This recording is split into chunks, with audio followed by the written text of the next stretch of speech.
ভক্তিমতী মায়েরা দিনের পর দিন চলে যায়। ডাকাত হরিদাসের স্বভাব আর পরিবর্তন হচ্ছে না, স্বভাবটা আরো বেড়ে গেছে। স্ত্রী রান্না করে দেয়, দুপুর বেলায় যখন শুতে যায় চরণ সেবা করে, সন্ধ্যাবেলায় চুরি করতে যাবে সর্বাঙ্গে ভালো করে তেল মাখিয়ে দেয়। বুঝতে পারছেন মা তেল কেন মাখায়? কেন মা? তেলটা এই জন্য মাখায় যাতে কেউ ধরতে গেলে স্লিপ কেটে যায় নাকি? তাহলে আপনাদের চুরি করার স্বভাব আছে নাকি? হ্যাঁ জানেন। স্ত্রী স্বামীকে তেল মাখিয়ে দেয়, এবার স্বামী যখন বেরিয়ে যায় তখন জগৎ স্বামীর কাছে কাঁদে, আর জগৎ স্বামীকে হাত জোড় করে বলে, প্রভু তুমি আমার স্বামীর চরিত্র পরিবর্তন করে দাও। আমার স্বামী কত অপরাধ করছে, কত পাপ করছে, তুমি আমার স্বামীর চরিত্র পরিবর্তন করে দাও হে জগতের স্বামী। আহা রাধে রাধে। দেখুন এটা হচ্ছে সতী নারীর ধর্ম। সতী নারী কাকে বলে মা? না, স্বামী কিছু চাইবার আগেই স্ত্রী বুঝে যাবে, তাকে বলে ধর্মপত্নী। ধর্মপত্নী কাকে বলে? স্বামী কিছু বলবার আগে স্ত্রী বুঝে যাচ্ছে, তাকে বলা হয় পত্নী। আর স্বামী কিছু বললেও, অফিস থেকে এসে জল চাইছে, স্ত্রী বলছে এখন হবে না, সিরিয়াল দেখছি, দেখতে পাচ্ছ না, মা তাকে আর পত্নী বলছে না মা, তখন তাকে পেতনি যোগ করে দিচ্ছেন। রাধে। একজন পত্নী পতিকে পতন থেকে উদ্ধার করে, আমি বলছি না, শাস্ত্র বলছে। পত্নী কাকে বলে? না, যিনি পতিকে পতন থেকে উদ্ধার করে তাকে বলে পত্নী, আর যিনি পতিকে পতিত করে দেয় তাকে বলে পেতনি। হরি হরি বল, হরি বল, রাধে রাধে। ভক্তিমতী মায়েরা আপনারা দেখুন, আজকে লক্ষ্য করে দুরাচারী রাবণ রাজা মারা যেত না, মরতো না, যদি না মন্দোদরীর মুখ দিয়ে বেরিয়ে যেত।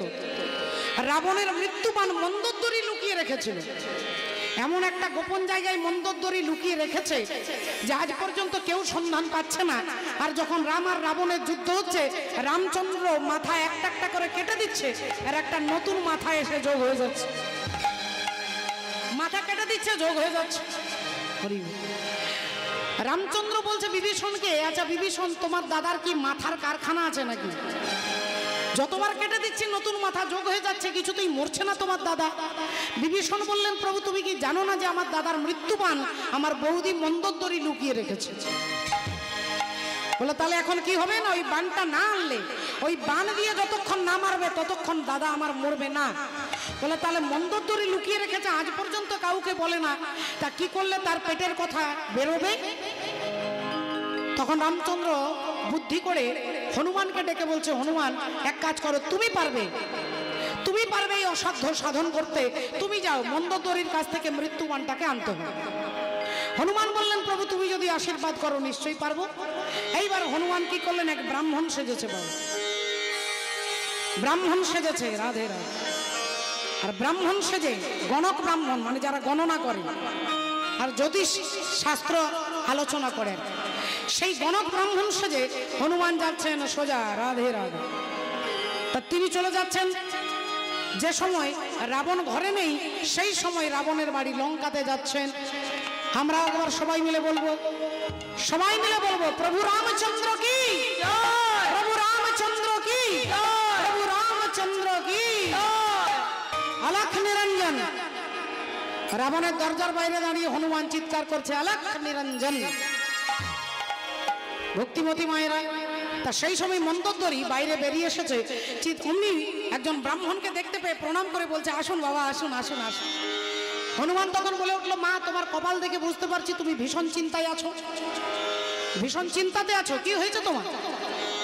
মন্দোদরী ভাবলেন আমি চিন্তাতে আছি, ইনি আমাকে দেখেই বুঝে ফেললো, তাহলে সত্যি তো আমি একটা চিন্তাতে আছি, কারণ আমার স্বামী যুদ্ধ করতে গিয়েছে, তা আমার স্বামী যুদ্ধে হারবে না জিতবে আমি তো একটা টেনশনে আছি।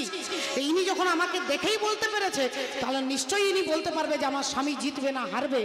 তাই ডেকে ভেতরে নিয়ে গিয়ে আসন দিয়ে হনুমানকে বসিয়ে বলছে, বাবা একটু দয়া করে বলুন না বাবা, আমার স্বামী যুদ্ধে গেছে, তা হারবে না জিতবে আপনি যদি একটু বলে দেন।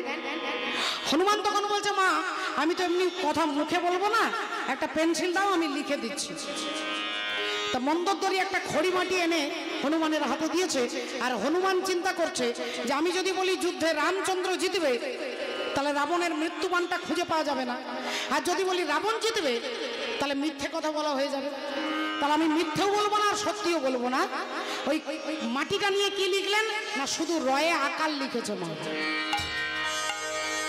রয়ে আকার লিখেছে। মন্তদ্বরী বললেন, বাবা এই রা লিখে আপনি কি বোঝাতে চাইছেন? হনুমান বলছে, শোনো মা, ভালো করে মন দিয়ে শোনো।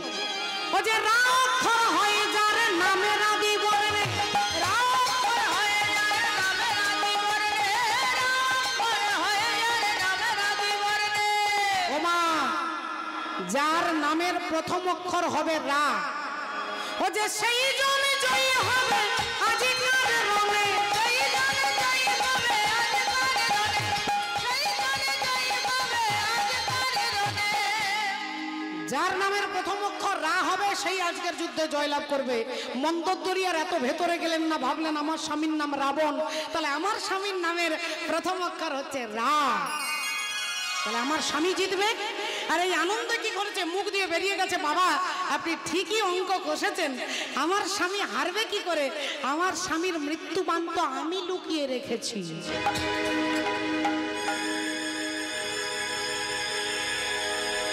হনুমান তখন বলছে, না না না, আমি কিছু শুনতে পাইনি। তা তোমার স্বামীর মৃত্যুবাণ ভালো জায়গায় লুকিয়ে রেখেছো তো? কোথায়? সিন্ধুকের মধ্যে রেখেছো? আগে না বাবা, সিন্ধুকে রাখিনি, তবে আপনাকে বলা যাবে না। না বলছি আলমারির ভেতরে রেখেছো? না বাবা, আলমারিতে রাখিনি, তবে আপনাকে বলতে পারবো না। না বলছি মাটির তলায় রেখেছো নাকি? না মাটির তলাতেও রাখিনি, তবে আপনাকে বলা যাবে না। না বলছি বিছানার তলায় যদি রেখেছো? না বিছানার তলায় রাখিনি, তবে আপনাকে বলা যাবে না। না বলছি অন্য কোনো জায়গায় রেখে দিয়েছো নাকি? না অন্য কোথাও রাখিনি, ওই স্তম্ভের মধ্যে লুকিয়ে রেখেছি, তবে আপনাকে বলা যাবে না।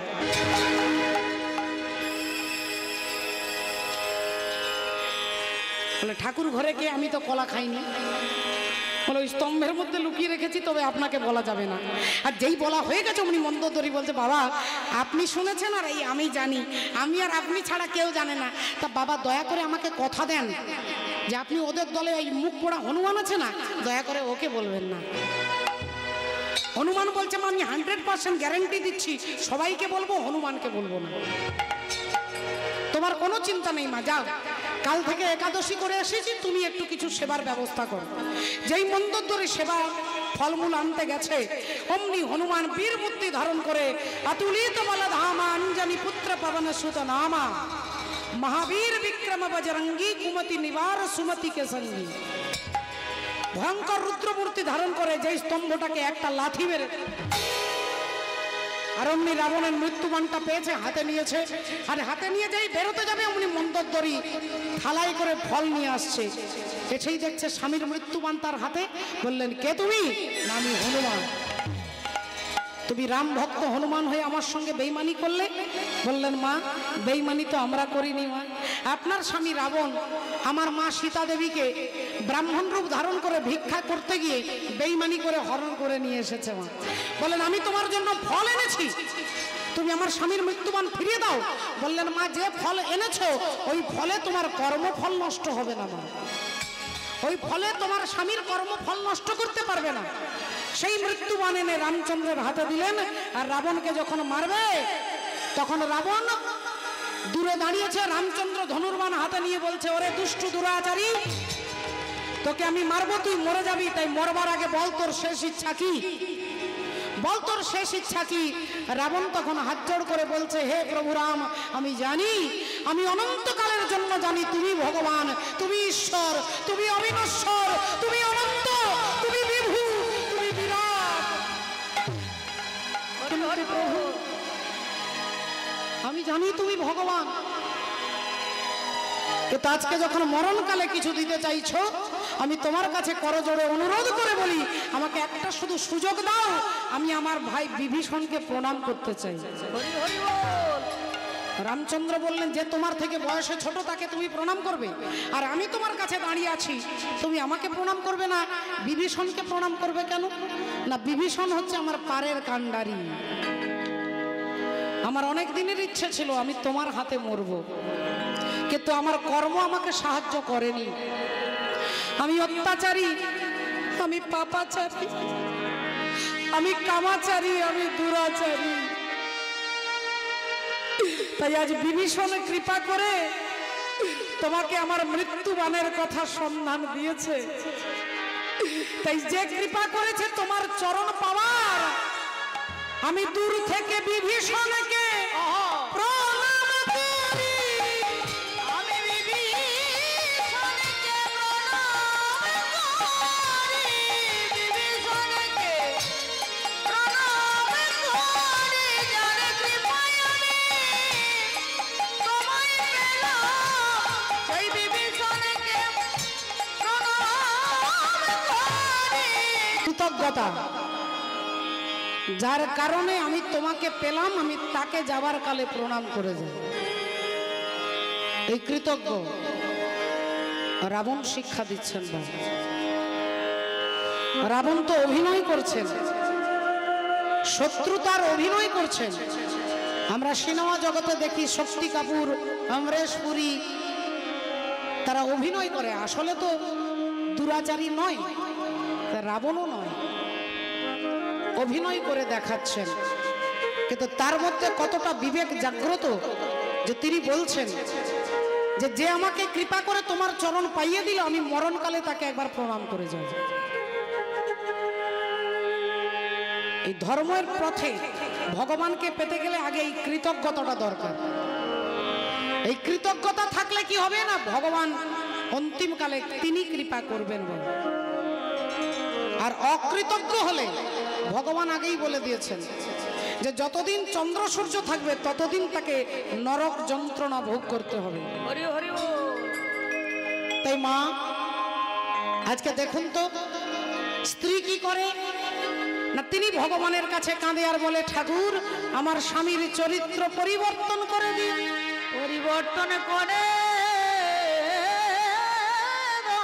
রাধে রাধে। প্রার্থনা, ভগবানের কাছে প্রার্থনা এর এতটাই মূল্য, 24 ঘন্টার মধ্যে 10 মিনিট ভগবানের কাছে প্রার্থনা করলে প্রার্থনার এত ক্ষমতা যে অদ্বৈত প্রভু প্রার্থনা করেই ভগবানকে গোলক থেকে ভূলোকে টেনে নামিয়ে আনলেন। তার কাতর প্রার্থনায়, তার আকুলতায় ভগবান নেমে আসছেন। তাই অদ্বৈত প্রভুর আরেক নাম হচ্ছে নাড়া। তিনি গোলককে নাড়িয়ে দিয়েছিল বাবা তার প্রার্থনার জোরে। প্রার্থনার এত ক্ষমতা আছে।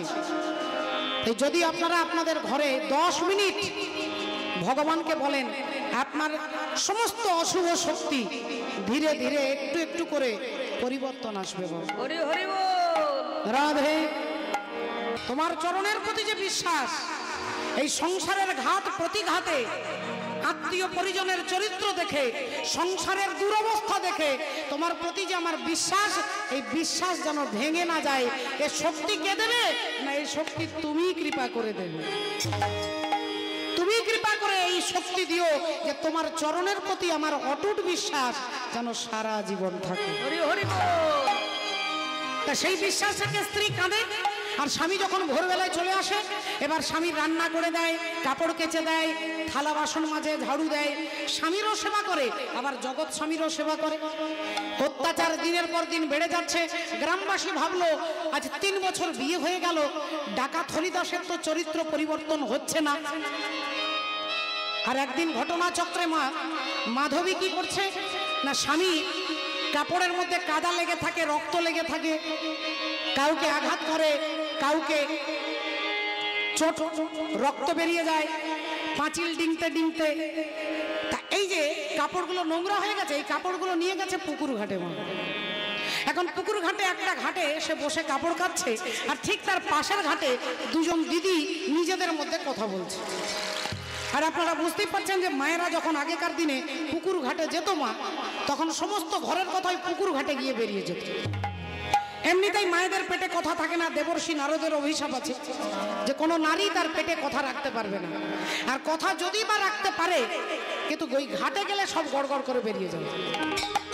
দুজন দিদি পুকুর ঘাটে স্নান করতে করতে একজন আরেকজনকে বলছে, একজন বলছে, ও দিদি জানো দিদি, কালকে তোমার ভাইয়ের সঙ্গে কি ঝগড়া হয়েছে, আর এমন ঝগড়ার ফলে তোমার ভাই এত জোরে গালে চড় মেরেছে, দেখো দিদি গালটা ফুলে আছে। দিদি বলছে, আয় সংসারে ঝামেলার কথা বাইরে বলছিস কেন? ঘরের ঝামেলার কথা বাইরে বলতে নেই। তোর দাদা যে কালকে আমাকে জুতো মেরেছে, আমি আজ পর্যন্ত কাউকে বলেছি? দেখেছেন, এরকমই হয় মাগো। এখন পাশের দুজন দিদি তারা বলা বলি করছে আর মাধবী কাপড় কাচ্ছে মা। তো একজন আরেকজনকে বলছে, জানো দিদি, ওই শিব মন্দিরে না আজ থেকে ভাগবত পাঠ শুরু হবে। বলে তাই নাকি রে? হ্যাঁ রে, ভাগবত পাঠ শুরু হবে, 7 দিন হবে।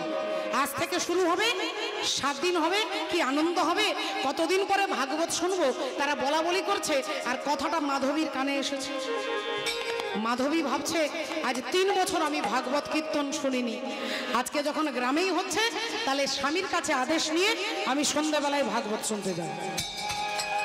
বাড়ি চলে এসেছে, রান্না করেছে, স্বামীকে খাইয়ে স্বামী দুপুরবেলায় শুয়েছে। স্ত্রী পা টিপতে টিপতে বলছে, স্বামী একটা কথা বলবো? ডাকাত হরিদাস বলছে, বল, কি হয়েছে? কি হয়েছে? বলছি স্বামী, ওই শিব মন্দির আছে না? হ্যাঁ, শিব মন্দির আছে। আচ্ছা, কি হয়েছে? না, ওই শিব মন্দিরে আজ থেকে 7 দিন ধরে ভাগবত পাঠ শুরু হবে। তাই বলছিলাম, আপনি তো চুরি করতে বেরিয়ে যান সন্ধ্যাবেলা, আমিও যদি ভাগবত শুনতে সেই সময় যদি চলে যাই। আমার ডাকাত হরিদাস শুয়েছিল, কথাটা শুনে তাড়াতাড়ি উঠে বসে আর স্ত্রীর গালে একটা ঠাস করে চড় মরেছে। তুই ডাকাতের স্ত্রী হয়ে, তুই আমার স্ত্রী হয়ে তুই ভাগবত শুনবি? তুই কীর্তন শুনবি? ফের বলছি কোনোদিন এ কথা উচ্চারণ করবি না। মাধবী ভাবলেন, স্বামী অনুমতি না দিলে তো যেতে পারবো না। তা ঠিক আছে, আজকে বললাম, আরো 2-1 দিন পরে চেষ্টা করব। 2 দিন 4 দিন পেরিয়ে গেছে, 6 দিন পেরিয়ে গেছে, আজকে 7 দিন। ভাবছে একটা দিন অন্তত সাধু সঙ্গ হবে তো, তাই একটা দিন যদি একটু হরি কথা শুনতে পাই। আবার দুপুরবেলায় স্বামীর চরণ সেবা করতে করতে বলছে, ও স্বামী, একটা কথা বলবো? হ্যাঁ বল, কি হয়েছে? না, বলছি আগে আপনি আমাকে চড় মারুন, তারপরে বলবো। আগে অ্যাডভান্স চড়টা মেরে নিন, তারপরে বলবো। হ্যাঁ, আমার সঙ্গে ইয়ার কি হচ্ছে? না, বলছি স্বামী, আমি বললেই আপনি আমাকে চড় মারবেন, তাই বলছি আগে মেরে নিন, তারপরে বলবো। কি হয়েছে বল? না, বলছিলাম ওই শিব মন্দির ওই ভাগবত পাঠ শুনতে যদি একটু যেতে। বলো, তুই আবার ভাগবতের কথা বলছিস? এই যেই হাতটা তুলেছে মারবার জন্য, অমনি স্ত্রী স্বামীর হাতটা ধরেছে। স্বামী, কত রমণী বেশ বনানী, কত রমণী বেশ বনানী, কত রমণী বেশ বনানী, কত রমণী বেশ বনানী, করিয়া চলুক মাঝে, কত রমণী বেশ বনানী, করিয়া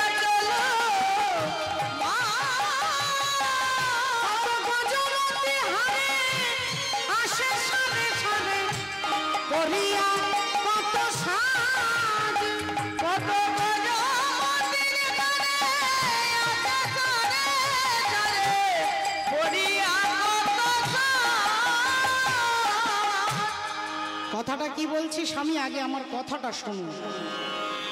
কত জমিদার বাড়ির গিন্নিরা যায় ভাগবত শুনতে, কত ধনী ব্যক্তির মায়েরা যায় ভাগবত শুনতে, কত বড় বড় ব্যক্তি কীর্তন শুনতে আসে। তা বড় বড় বাড়ির মায়েরা আসে, গলায় সোনার কানের দুল পরে, সোনার চেন পরে, আংটি পরে। এভাবে যদি 50টা মা আসে, তাহলে 50টা হার আপনি একটা জায়গা থেকে পাচ্ছেন, 100টা কানের দুল পাচ্ছেন, হাতের চুড়ি পাচ্ছেন, আংটি পাচ্ছেন। একটা জায়গা থেকে এতগুলো সোনা আপনি কালেকশন করতে পারবেন।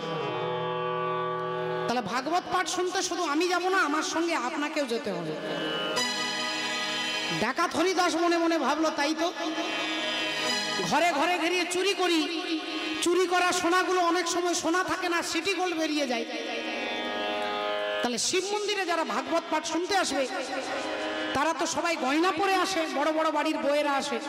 তাহলে সেখান থেকে গিয়ে যদি আমি একটা জায়গা থেকে এতগুলো সোনা কালেকশন করতে পারি, তাহলে আমাকে আর আজকের রাত্রে বাড়ি ডিঙে ডিঙে চুরি করতে হবে না। তাড়াতাড়ি বলছে তোর পেটে পেটে এত বুদ্ধি, আমি তো জানতাম না। হ্যাঁ রে, ভাগবত পাঠ কখন থেকে শুরু হয়? বললে স্বামী ওই বিকেল 5টা থেকে 8টার মধ্যে শেষ হয়ে যায়। বলে এক কাজ কর, তাহলে তুই চলে যা, তুই চলে যা 5টার সময়, আমি যাব 7:30টার সময়। যখন সবাই স্থির হয়ে যাবে, সবাই চলে আসবে, সবাই নিস্তব্ধ হয়ে যাবে, আমি সেই সময় যাব সবার গলা থেকে সোনার হার চুরি করবার জন্য। তুই 5টা থেকে চলে যাবে। এবার স্বামীর অনুমতি নিয়ে স্ত্রী যেই বিকেল 5টা বেজেছে অমনি মনের আনন্দে যাচ্ছেন মা, মনের আনন্দে যাচ্ছেন ভক্তিমতী মায়ের। এখন মাধবী দাসী যাচ্ছে, যার যেমন ভাব তার তেমন নাম, তিনি হরি কথা শুনতে যাচ্ছে, তিনি হরি কথা শুনতে যাচ্ছে, তাই আনন্দে ছুটতে ছুটতে যাচ্ছে। আজকে তার সঙ্গে আজকে আমরাও যাব মা, আজকে আমরাও এসেছি হরি কথা আস্বাদন করবার জন্য। সবাই মিলে চিৎকার করে একবার বলবো, বলো রাধা রানী কি জয়, বলো রাধা রানী কি জয়, বলো রাধা রানী কি জয়। सुनी है गोकुल नगरिया, सुनी है गोकुल नगरिया, वो आजा आजा सवरिया। सुनी है गोकुल नगरिया, वो आजा आजा सवरिया। सुनी है गोकुल नगरिया, वो आजा आजा सवरिया। सुनी है गोकुल नगरिया, वो आजा आजा सवरिया। आजा सवरिया रे आजा सवरिया, आजा सवरिया रे आजा सवरिया, आजा सवरिया रे आजा सवरिया। सुनी है गोकुल नगरिया, वो आजा आजा सवरिया। सुनी है गोकुल नगरिया, वो आजा आजा सवरिया। सुनी है गोकुल नगरिया, वो आजा आजा सवरिया। वृंदावन की रसिक बुलावे, वृंदावन की रसिक बुलाए, वृंदावन की रसिक बुलाए। जन नहीं पावे अटरिया, बोलो जन नहीं पावे अटरिया, वो आजा आजा सवरिया। सुनी है गोकुल नगरिया, वो आजा आजा सवरिया। सुनी है गोकुल नगरिया, वो आजा आजा सवरिया। मेरो घर द्वार सखी तोरे हवाले, मेरो घर द्वार पति तोरे हवाले, मेरो घर द्वार पति तोरे हवाले, तोरे हवाले, तोरे हवाले, तोरे हवाले, तोरे हवाले। मेरो घर द्वार सखी तोरे हवाले, मेरो घर द्वार पति तोरे हवाले। जन नहीं पावे अटरिया, वो आजा आजा सवरिया। ये गोकुल नगरिया, वो आजा आजा सवरिया। ये गोकुल नगरिया, वो आजा आजा सवरिया। वृंदावन में राधे राधे, वृंदावन में राधे राधे, जोरे जोरे राधे राधे। শুধু রাধে রাধে বলবেন না, বলো বৃন্দাবন में, जोरे जोरे হবে। बोलो गोवर्धन में राधे राधे, मान गली में राधे राधे, घाट में राधे राधे, मदन कुंड में राधे राधे, श्याम कुंड में राधे राधे, ब्रह्म कुंड में राधे राधे, कालवन में राधे राधे, कालवन में राधे राधे, वन में राधे राधे, वन में राधे राधे, गली में राधे राधे, गली में राधे राधे, सीवट में राधे राधे, सीवट में राधे राधे, जावट में राधे राधे, प्यारी राधे राधे, दुलारी राधे राधे। सुनी है गोकुल नगरिया, वो आजा आजा सवरिया। सुनी है गोकुल नगरिया, वो आजा आजा सवरिया। सुनी है गोकुल नगरिया, वो आजा आजा सवरिया। सुनी है गोकुल नगरिया, आजा आजा सवरिया। सुनी है गोकुल नगरिया, वो आजा आजा सवरिया। सुनी है गोकुल नगरिया, वो आजा आजा सवरिया। बोलो वृंदावन विलास श्री राधा रानी की। श्री राम जानकी बैठे हैं मेरे सीने में, श्री राम जानकी बैठे हैं मेरे सीने में। देख लो मेरे दिल के लगीने में, देख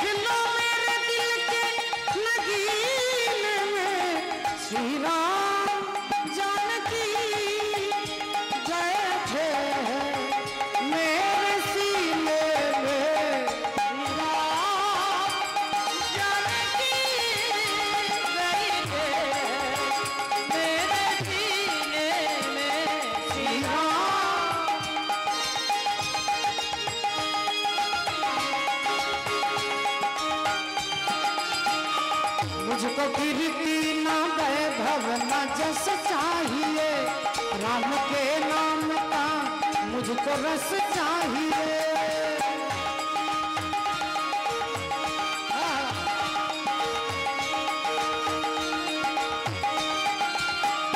सुख मिले सी अमृत को पीने में, सुख मिले सी अमृत को पीने में, श्री राम बैठे मेरे सीने में, श्री राम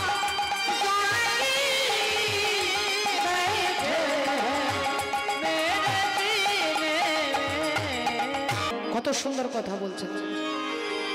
इतना शक्ति हमें देना दाता, मन की विश्वास कमजोर होना,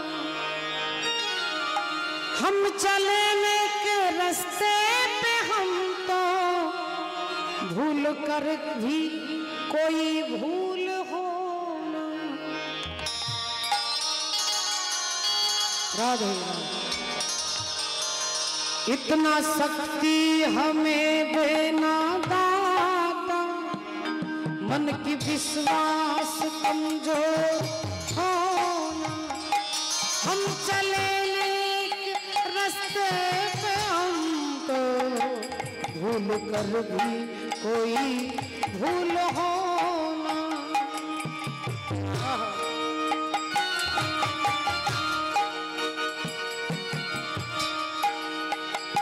हर तरफ बेबसी है, हाँ है सहमा सहमा सा हर आदमी है।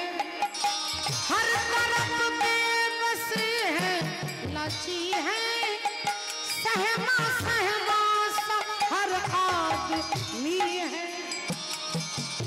এটা গানটা যদিও হিন্দি গান, এটা প্রার্থনা, ভক্তিমূলক প্রার্থনা, যেখানে বলছে জগতের দিকে তাকিয়ে দেখছে, যার দিকে তাকাচ্ছি তার দিকেই শুধু দুঃখ। যাকে জিজ্ঞাসা করছি কেমন আছেন, মোটামুটি কেটে যাচ্ছে, কেউ আর ভালো নেই প্রভু, তুমি সবাইকে ভালো রেখো। हर तरफ छाव है बेबसी है, सहमा सहमा सा हर आदमी है। ममता का ये डोर बसा ले, तेरी रचना का ये अंत होना, हम चले नेक रास्ते पे हमको भूल कर भी कोई भूल होना।